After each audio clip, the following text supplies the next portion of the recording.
appointment on Zoom, because usually I have class from 3 to 5:30 on Wednesday, and my class is canceled, so I'm going to go home and clean my house. But if you all want to talk, we'll talk on Zoom. But I usually just sit there for 3 hours, and no one comes anyways, so. Great. So I'll put an announcement on Canvas about that, but if you want to meet during office hours today, we can meet on Zoom. You can always meet with me on Zoom, or on campus outside of office hours too. I tried to get this thing to work, but I needed to download some software, and since I'm just a student TA, I don't have the permission to do that. So I can't project this page up here for you all. So I understand if you don't have your book, that's okay. But you read chapter 5, reading and responding. A lot of great information in here.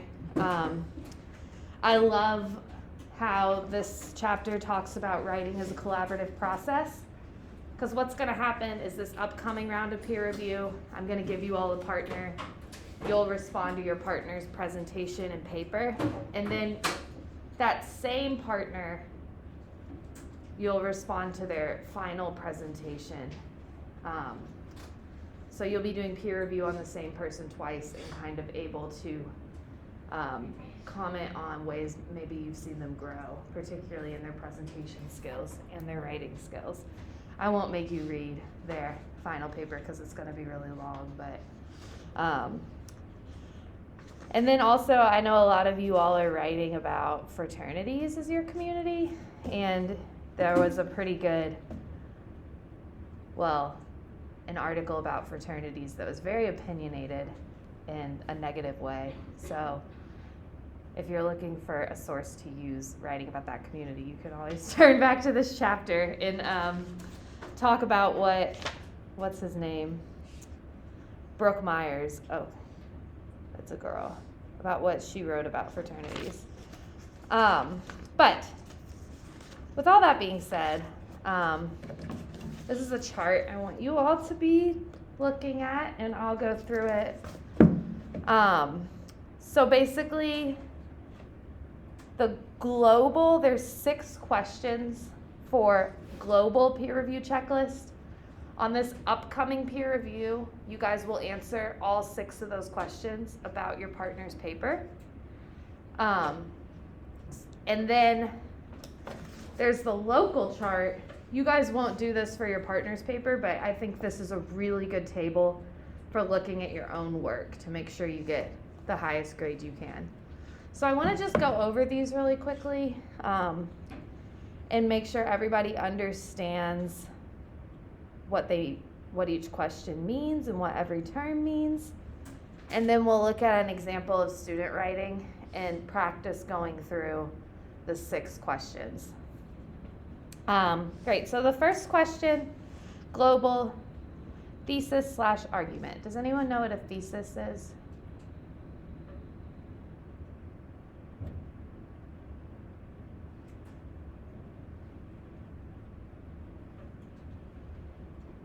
Yeah, Ava. Isn't it like what the whole paper is going to be about? Yep. Perfect. So it says thesis/argument in the book.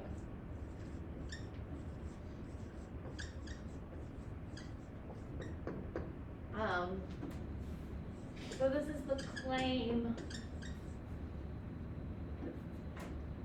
Either if the writer's making a claim about something, that's their thesis, or if they're asking a question. I think I got the bad marker again. Because I talked about how in this paper you can either be really taking a stand on one side, or it might be more exploratory. You're just asking a question and you're looking at both sides, but you're not really landing on either. So when it says thesis argument, these are all kind of the same. So what the paper is questioning, what the paper is stating. So the first question on that is the point stated clearly? That's pretty easy to understand. I think you all grasp that, so you'll make sure that the argument or claim is clear at some point in the essay. A lot of people will put it right there in the first paragraph, but there's ways to do it at the end. It's not necessary. And then do all the points contribute to the main argument? So again, you guys will be looking at your peers' work, but for your own work, this is an important question to keep in mind as you proofread.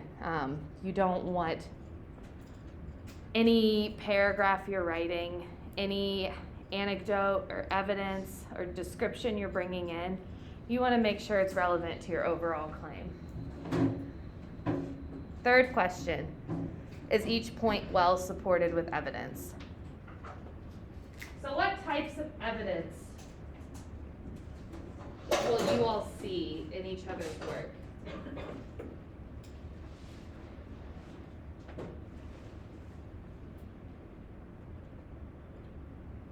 What are some of the things we've talked about in class so far this semester?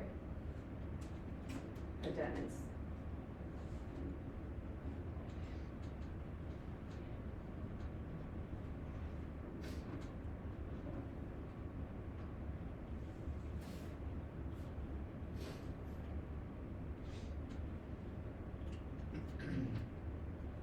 Yeah.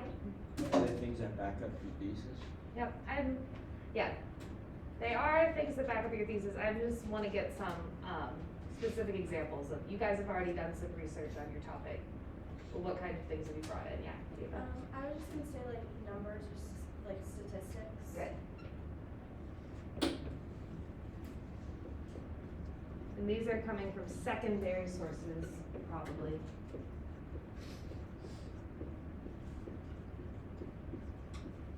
They could be a primary source. And then, did you have the same answer or something different, Jack?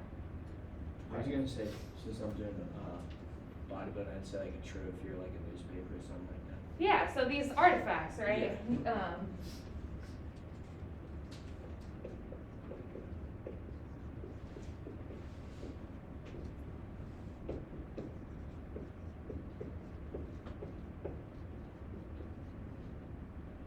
What's another primary source besides an artifact that someone can use to defend their argument or just give you more information? Think about the op-ed we read with from the Herald Leader and how she started her paper.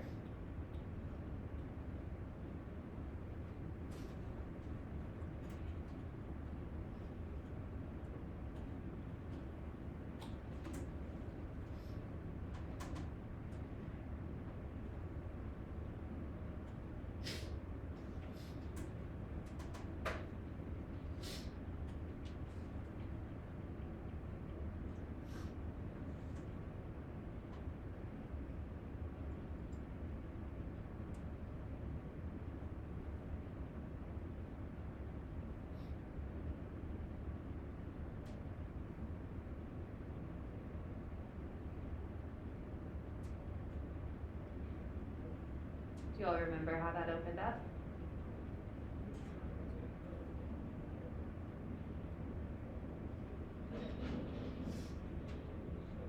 Yeah. So like the personal experience. Yep, perfect, thank you. Personal. So I put all this up here because when you're evaluating your paper and your peers' papers, if they make a point, I want you to consider all of these things evidence. So you might not, evidence to a lot of us means statistics and numbers, right? That's like what we think is scientifically used as evidence, but it can be, if they're writing about, the LGBTQ community, for example, and they're a member of that community, and they're talking about discrimination the community faces, and they share their own experience, a time they were discriminated against, that can be used as evidence. The same way, I can't remember her name right now, but the op-ed writer was trying to say how drunk driving is bad, and she tells her own story of being hit by a drunk driver, and the way her body and mental health was impacted by that. So, you all have probably worked on this in high school, and it's not a necessary formula, but it is a good formula where your intro is your thesis, supporting paragraphs, conclusion, right? So if you're doing this peer review, you look at the introduction, read the supporting paragraphs, make sure they all connect to this. And then within your supporting paragraphs, a lot of people start each we talked yesterday, Monday, about how when that author was giving his evidence, each paragraph was kind of grouped, right? Like when he brought in skeletal evidence, that was all in the same paragraph, and then he went into kind of like anecdotal evidence about how like agriculture allowed people to store food more, and that was all in one group. So in your supporting paragraphs, you're opening, each paragraph can have its own like mini thesis statement that opens the paragraph where you're making a claim that supports your overall thesis. And then you have your supporting evidence here.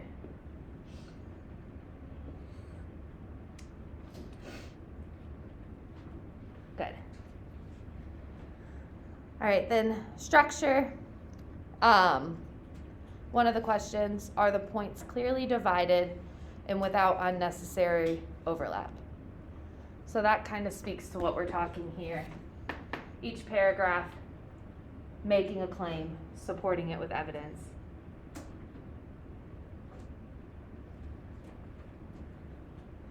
Are the points in the best possible order? So again, we want to think globally when we're doing this peer review, and I want you all to feel free. I don't want you to all feel like all you have to do is like compliment each other's writing, because we can help each other like get better by really taking our time with each other's work and giving advice that we genuinely mean. So I want you to really think about this question and be honest with your classmate about whether you think the paper flowed correctly if they chose the best order. I'm not going to grade their paper based on anything you all say. And then I also want to say on the other end of that, as the writer, if someone's telling you this isn't in the best order, you should change it and do it all like this, and you're like, no, that doesn't make sense to me. You don't have to take their advice either. You won't be penalized. So I don't want you all to be like afraid or timid in answering these questions. I want you to really put some effort in and be honest about what you think. And then should any paragraphs be moved or deleted? Should others be added?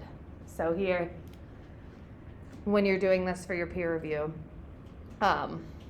you can tell them if you think there's an unnecessary point, or if there's something you're curious about that isn't answered in this paper, you can state that, and maybe that's a paragraph they'll add. So again, this is the artifact report. There's a rubric and a structure you all have to follow, and things that need to be in there, so you can make comments on that as well, as far as how they're following the rubric or not. But yeah, we're gonna keep it on global. I'll show you all, just so you have a heads up of how this is gonna look. I'm sure it'll make me.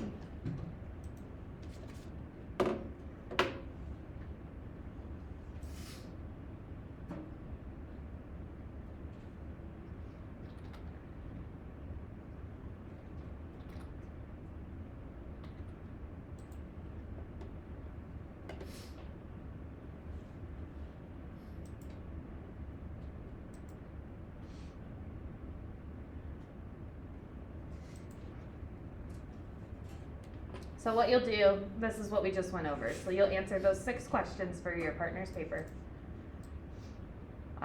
First thing you'll do is just summarize, and this, you don't need to write this in like an essay, you can just answer these questions. So you'll summarize the artifact report. What's the introduction? What is the body of the paper cover? How do they conclude the paper? And that is just, as the book said, writing's a conversation. Like, writing words mean nothing until someone reads them.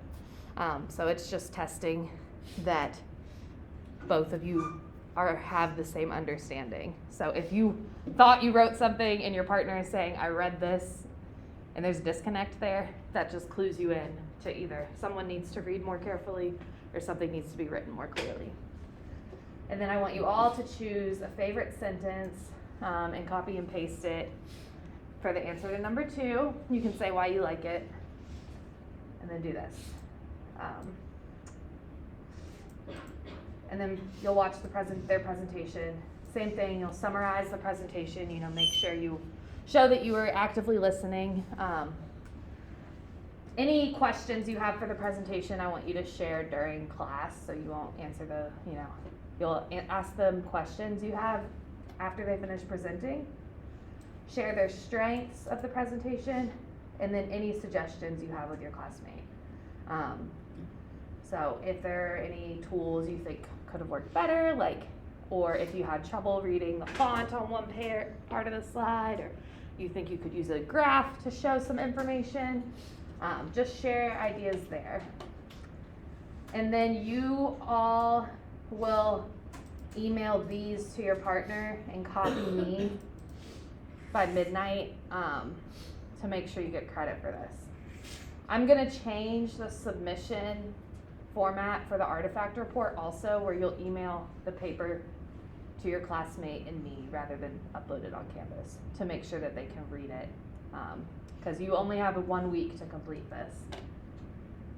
So it'll be counted late if it's not sent by class time, the artifact report. Just remember that, since we're doing presentations.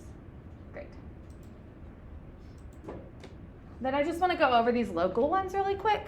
Again, you guys aren't getting into the weeds on each other's paper like this so much, but they're good questions to ask yourself. So content is the information about one main topic. We already talked about that, when you read through. Is the language of the content as specific and narrow as possible? So we read Orwell earlier in the semester, talking about vague language. Here, you can print out your papers and circle where language is vague. Some examples of vague words are stigma, lifestyle,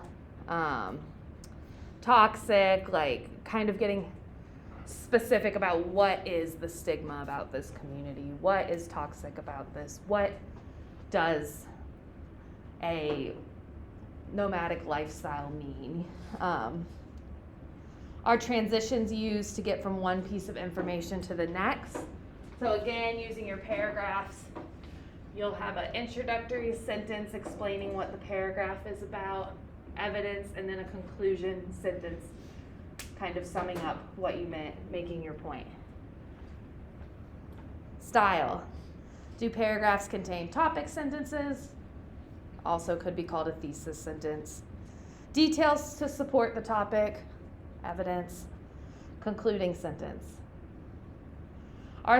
This is important. Our sentence is formed with a variety of constructions, including different lengths, clauses, subjects, and verbs. So that actually makes really good writing, to make a variety between really long sentences and short sentences, to make sure you're varying the words you use. You don't want to repetitively use the same verbs, like use, I just said a bunch of times. I wouldn't write it that way.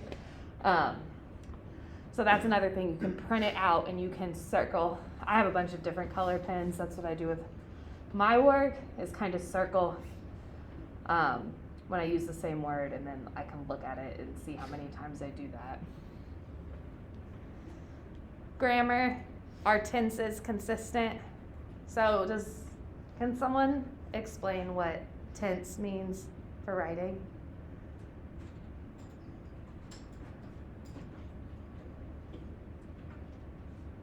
Yeah. Is that like past tense, future tense, stuff like that? Yep. Yeah, so there's 3 tenses, right? Past, present, and future. So you want to make sure that that's consistent throughout your paper, unless there's a reason for you to switch. But you don't want to just switch randomly. It's actually a lot easier to do than you think. I do it all the time. It's one of my weaknesses as a writer because it just happens. So all of this, when you're drafting, just get the words on the page. But when you're coming back to revise, you want to check those tenses. Good. Is punctuation correct? So a lot of you have been marked off for punctuation before. I've recommended the Writing Center to a bunch of people just because we can all benefit from help with the Writing Center, but especially if you're struggling on how to use commas, how to use semicolons, colons, how to do quotations. There's all kind of specific rules for these punctuation that you'll need to follow. And then it says, is the third person maintained? You all don't need to write these in the third person, so ignore that. Writing them in the first person is fine.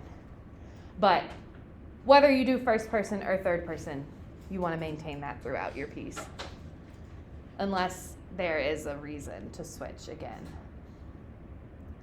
And then citations, we'll get more into citations, but you guys will do an MLA. MLA citations and MLA bibliography.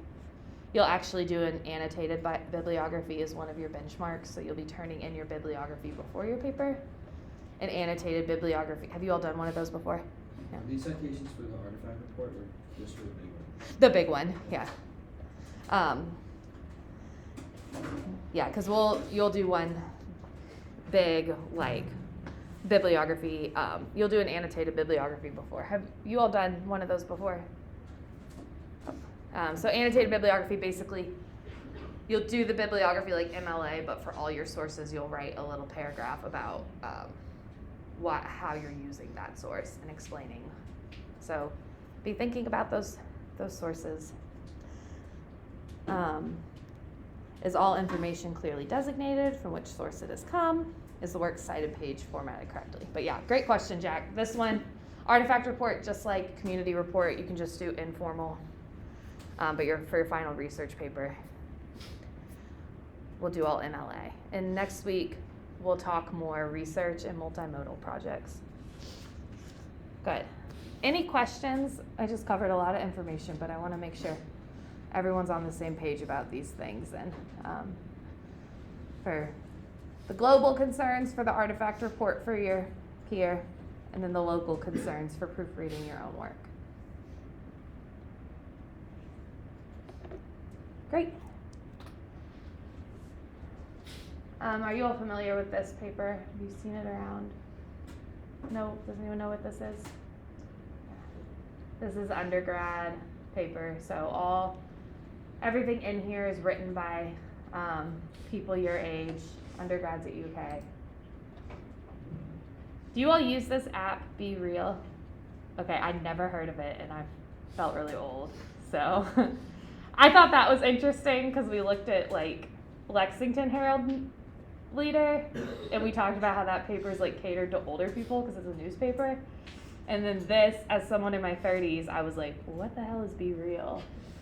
So I noticed a big shift in audience. This is geared more towards college kids, I think. So we'll read this. It's it's short, so it won't take us long. And then I want us to go through the 6 global questions just as practice. So we'll go, I think we went this way last time. So we'll start with you, Kayla, Brannick, and we'll just snake around by paragraph.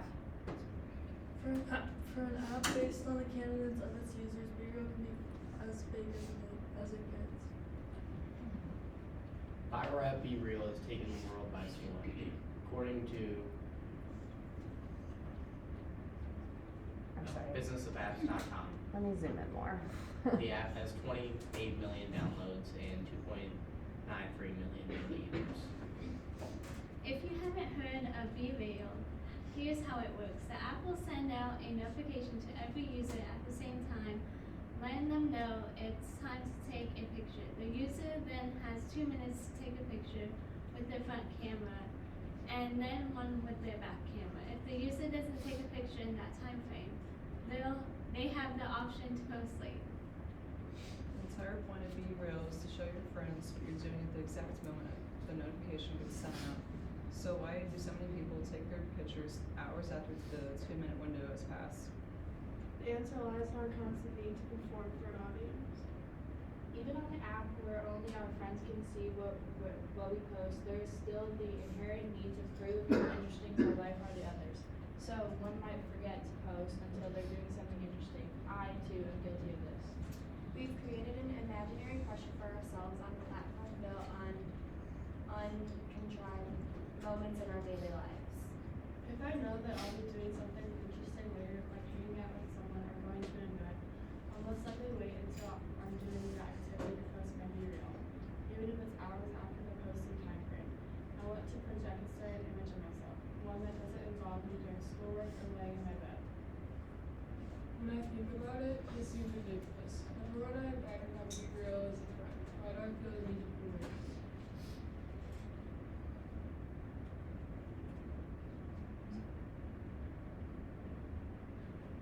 Who went last? Sorry, I got lost. Did this whole row go? Great comment. So, as Be Real officially joined the ring. Yeah, perfect. Yeah. So, as Be Real officially joined the ring for social media giants like Instagram and Snapchat, and become just another way to show an idealized version of ourselves, not quite. There's a lot we can still learn from Be Real. While yes, I have definitely waited many times to post until I'm doing something interesting. There are just as many posts of me eating pizza bagels in bed or watching a show. The more I use Be Real, the more caring my posts are doing. When I'm walking to class, I post from there. It isn't as contracted anymore. It's like me to share the most mundane parts of myself with my friends. You make a show is something you can be professional on social media, and it's a slow process, and if it doesn't care to social media, but it's a slow. Cool. So yeah, like I said, I've never heard of this app. Is that how you all use it? Just kind of, yeah, because I first read it and I've been in bad relationships, I'll go to preface with that, and I was like, this sounds like something your boyfriend's like, show me where you are, and you have to take a picture within 2 minutes. That's the only thing I could think of. But I found this really interesting just because I had never heard of this, but let's kind of break it down. Is the point, first question, is the point stated clearly? Okay. And for someone saying yes, can you tell us why? We'll just kind of expand on this a little. Yeah, Ava. The whole paper is kind of about how Be Real is how users are using it as they're using it as fake, and so in the first sentence it says Be Real can be as fake as it gets. Yeah, great. And I want you all to notice with this, a lot of these paragraphs are just one sentence, and that's fine. That's something you guys can totally do. It works well. But yeah, so this is really their thesis statement, right? And do all the points contribute to the main argument? No. Which one can you think of? Yeah. I was just gonna say no, because at the end of the whole the article, he just completely flipped the side and was like, well, Be Real is changing the way social media is perceived to be more real, basically more casual. Yeah, that's a great point. So the conclusion is different from the thesis statement. Good. And again, we're just pretending like this is our peer, and that's something we just point out to them. And they could either change their conclusion or kind of make that a little clearer, even though we're using, call out that they'd said this originally and show us where they landed. Does anyone think yes, or do you all agree no, it's not? Not all the points are contributing. So I think that's a good point. Good. Is each point well supported with evidence?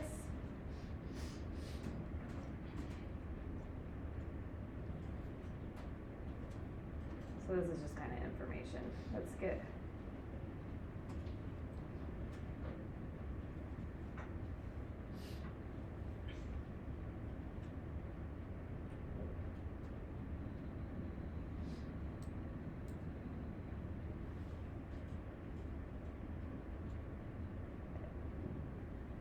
are these paragraphs supported with evidence?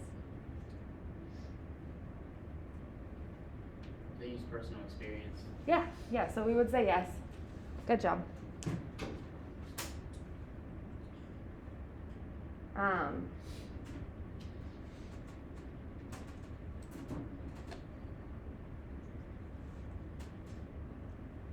There's really all personal experience in this.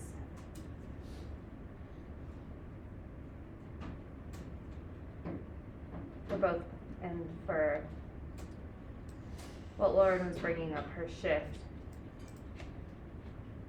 and her point. She's backing that up with evidence too, right? Her friends are posting these pictures and she's posting these pictures too. So, do you all feel like you would have liked some variety of evidence, or is all the personal evidence working for you?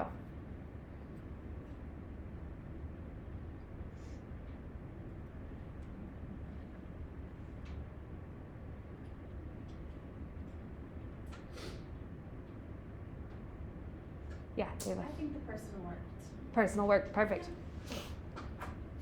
Good. Next, are all points clearly divided without unnecessary overlap? Yes? I think they are. Good. Anyone think no? Do you think they are? Yeah. Do you think they are? Good. Especially since then, like, some of it's just one sentence. Yeah, she really doesn't waste too much time. And I'm not saying you can never repeat anything. 'Cause like here, the answer lies in our constant need to perform for an audience. Some evidence of how people do this, and then we've created imaginary pressure on ourselves, for ourselves, on a platform built on uncontrived moments in our daily lives. These sentences are essentially saying the same thing, right? But what makes it work? What makes you feel like it's not unnecessary overlap? I think she brings in the part about imaginary pressure for ourselves. Yeah, so just think about that. When you are kind of saying something twice, it's all in the way you say it, and you can bring in more nuanced, different facets of the same idea. Are the points in the best possible order?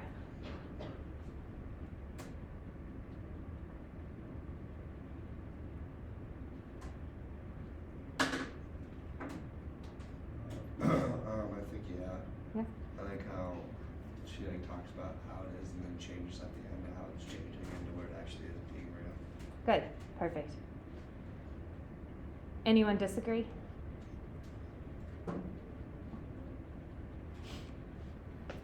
Should any paragraphs be moved or deleted, or should others be added?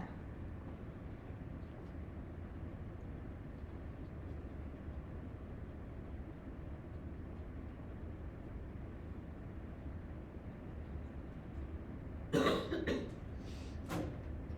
don't think they need the one sentence as the paragraph just there in the middle.